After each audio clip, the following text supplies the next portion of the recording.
Prepárate para escuchar una historia que Hollywood jamás se atrevió a contar. Samuráis contra tercios españoles. No es ficción. Ocurrió de verdad. Año 1582. En las islas salvajes de Filipinas, el rugido del océano era interrumpido por un estruendo más antiguo, el de la guerra. Más de 1000 piratas samuráis, ronin sin amo, saqueaban sin piedad la costa. Pero un hombre se alzó contra ellos, Juan Pablo de Carrión, al mando de solo 50 soldados del cuerpo de élite europeo, los tercios españoles. Frente a frente, el samurái, símbolo de honor en el cine, y el soldado español, el más temido del siglo XVI, pero olvidado por la historia. Las katanas volaban como sombras, pero chocaban contra el acero toledano, duro como el destino. Los combates de Cagayán no fueron una batalla, fueron una leyenda. Los tercios aplastaron a los samuráis una y otra vez, 50 contra 1000, y vencieron. Pero nadie te lo contó, porque esta historia no cabe en una lección de clase, porque temen que despiertes algo poderoso. Orgullo por lo que fuimos, porque sí, también tenemos raíces española. Recuerda este nombre, Cagayán, donde los tercios escribieron lo que el cine nunca se atrevió a filmar. 1474. Castilla arde en caos. El rey ha muerto y el trono está en disputa. Dos bandos se enfrentan, Isabel y Fernando, contra la infanta Juana, apoyada por Portugal.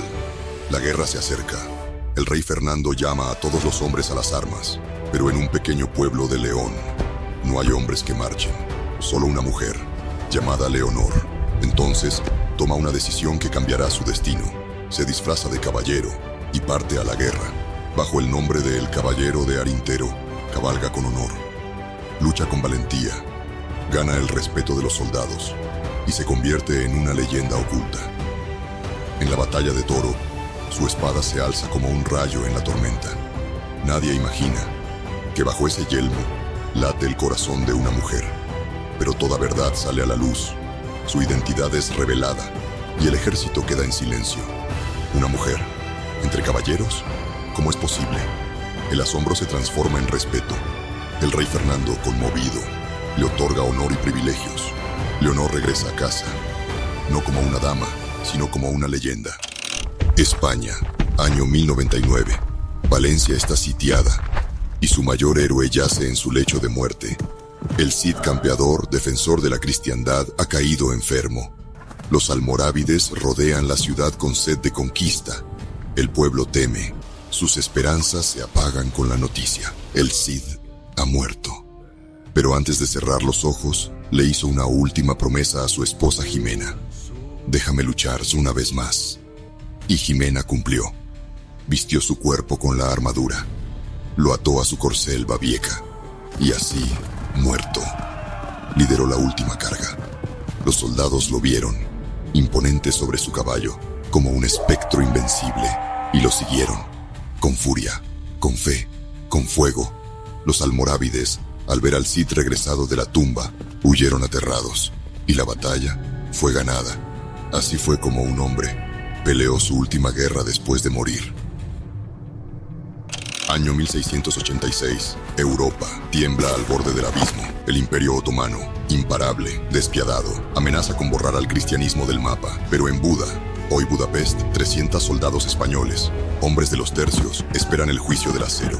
Al mando, Manuel López de Zúñiga, duque de Béjar. Ellos son parte de la Liga Santa, una alianza europea dispuesta a resistir o morir. Si Buda cae, Viena caerá, y detrás, toda Europa. Una brecha se ha abierto en los muros, y al otro lado, los genízaros esperan con las espadas listas. El duque da un paso al frente. Hermanos, ha llegado nuestra hora. No somos más que siervos de Dios y del rey de España, pero si somos tercios, debemos ir a la vanguardia. Como Leónidas y sus espartanos, abriremos el camino por esa brecha. Si hoy no vemos el amanecer, sabed que vuestras almas entrarán al paraíso, donde nuestros tercios caídos hacen guardia junto a los ángeles. Por Dios, por el rey y por España. Y avanzaron. Los 300, como un trueno de acero y pólvora, rompieron el silencio de la historia. La batalla duró semanas. El suelo de Buda se tiñó de sangre. Y el 2 de septiembre de 1686, la ciudad cayó. La Liga Santa venció. Buda fue liberada tras 145 años de dominio otomano. Y Europa respiró por un instante. Los nombres de aquellos hombres, en su mayoría olvidados, aún resuenan en las piedras de Budapest, porque no lucharon por gloria,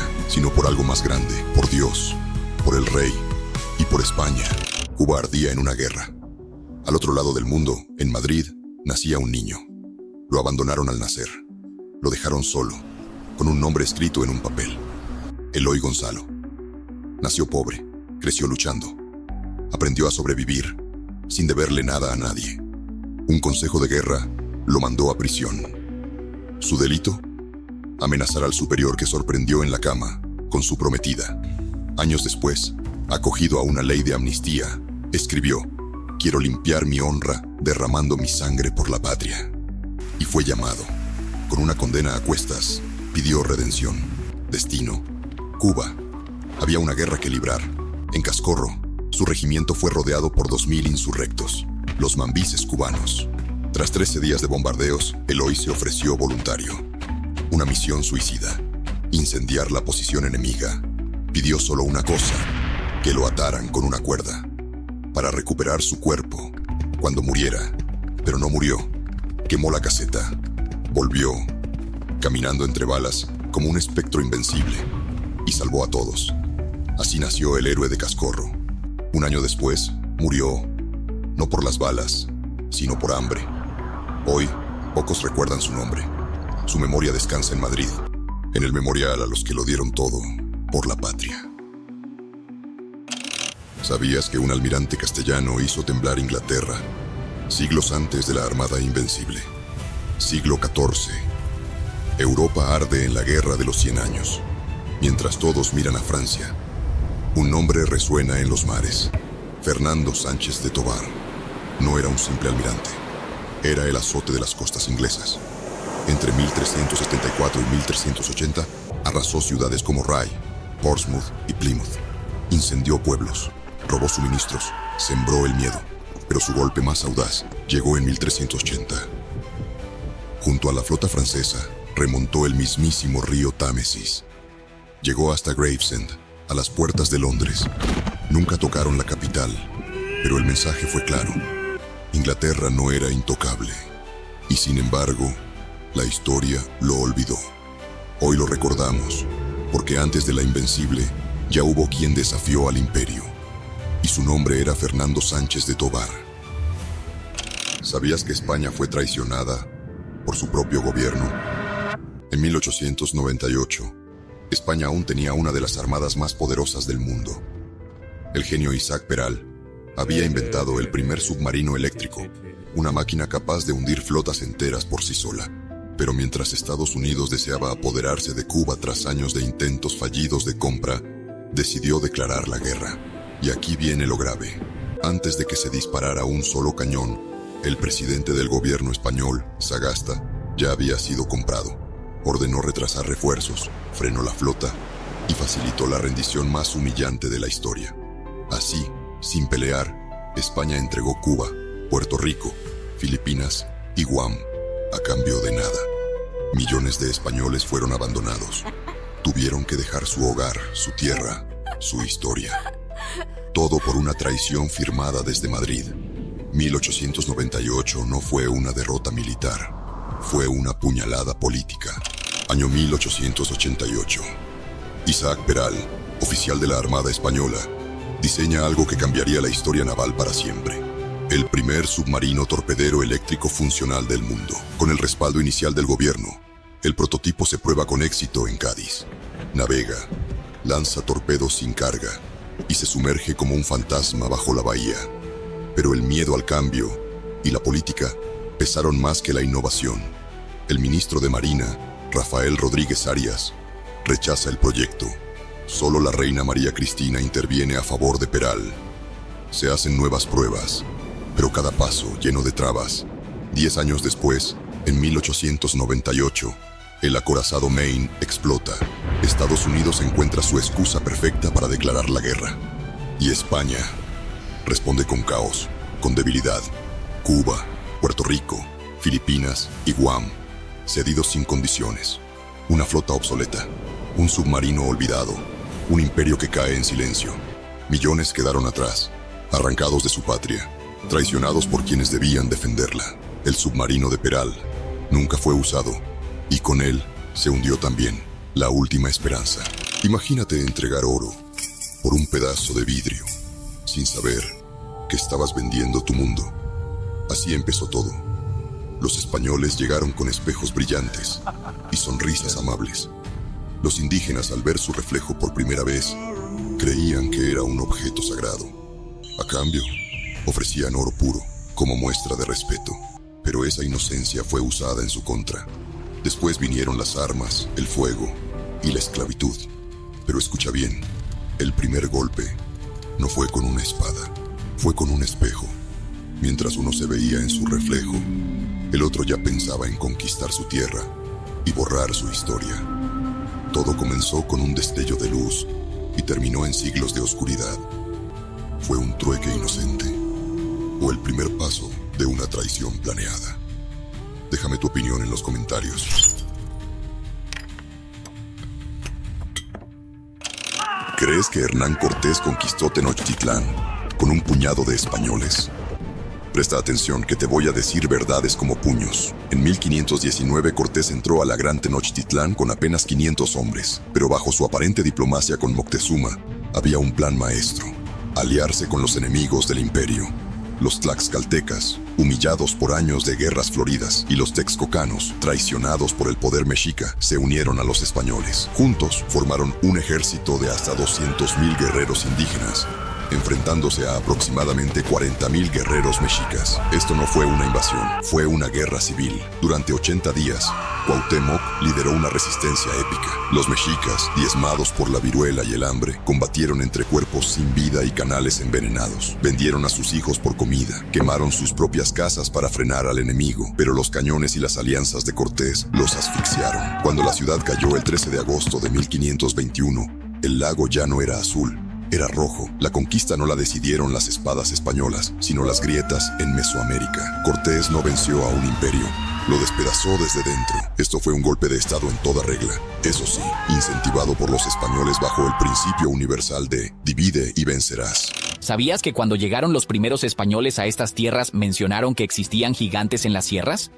Pero en realidad se trataba de indígenas nativos que medían hasta 1,80, incluso 1,90 metros. Una gran diferencia si consideramos que la estatura promedio de un español en esa época rondaba apenas los 1,40. Su imponente presencia y gran fortaleza sorprendieron a los recién llegados, dando origen a relatos que, con el tiempo, se convirtieron en leyendas. Algunos registros históricos mencionan que estos pueblos tenían una resistencia física increíble, capaces de recorrer grandes distancias sin mostrar cansancio y de cargar enormes pesos con facilidad. De hecho, cronistas como Antonio Pigafetta, quien acompañó a Magallanes, describieron a los indígenas patagones como gigantes. Tal vez fue una exageración, pero alimentó aún más la idea de gigantes en América. ¿Te imaginas lo impactante que debió ser ese encuentro? ¿Y si la fe no fue un regalo, sino un disfraz? Dicen que trajeron la palabra de Dios, pero también trajeron fuego, cadenas y silencio. Los conquistadores no solo rompieron cuerpos, rompieron mundos enteros. Detrás de cada cruz plantada había un templo derribado. Detrás de cada amén, un idioma que se extinguía. Nos enseñaron que sus dioses eran amor, mientras destruían los nuestros con odio, evangelización o manipulación emocional con nombre sagrado.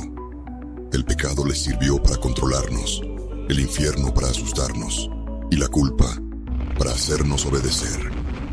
Hoy muchas comunidades rezan con devoción al mismo Dios que usaron para arrebatarles todo. ¿Es fe verdadera o una herencia forzada que confundimos con espiritualidad? La cruz no solo marcó la religión, marcó el inicio del fin para muchas civilizaciones. ¿Y si nunca hubieran llegado, seríamos más libres? Cuéntame lo que piensas. Los comentarios son tuyos. ¿Sabías que el tesoro más grande jamás encontrado yace en las profundidades del Caribe colombiano? Se trata del galeón español San José, hundido en 1708 durante una encarnizada batalla naval contra los británicos cerca de Cartagena.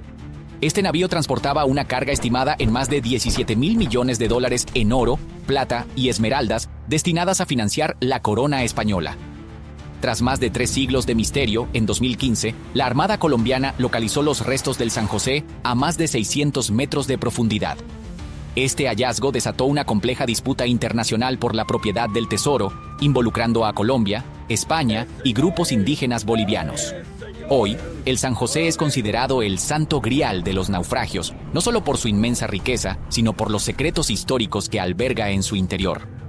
¿Quién logrará finalmente reclamar este tesoro sumergido? La historia aún se está escribiendo.